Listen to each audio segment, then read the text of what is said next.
अना आकुल। क्या? अना आकुल। अकल अकल। आपको खाना चाहिए? मुझे भूख लग रही है। अरे तो बोलो, अरबी में ऐसे नहीं बोलते इसको। कैसे बोलते हैं फिर?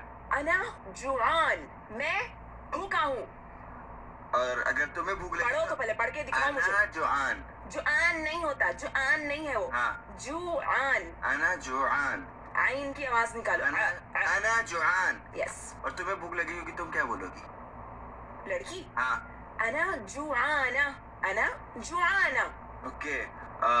अना मोया। तुम पानी है? नहीं। अना मोया का मतलब मैं पानी हूँ। तुम मुझे पानी प्यास है? लग रही है। तू बोलेंगे अना अतशान। अना अतशान। अतशान, पोए की आवाज सही से निकालो। अना अतशान। यस। और तुम्हें अगर प्यास लगे तो तुम क्या बोलोगी? वैसे लग नहीं रही है मुझे। क्या बोलोगी वैसे? अना अतशाना। अना अतशाना। अना अतशान। अना अतशाना।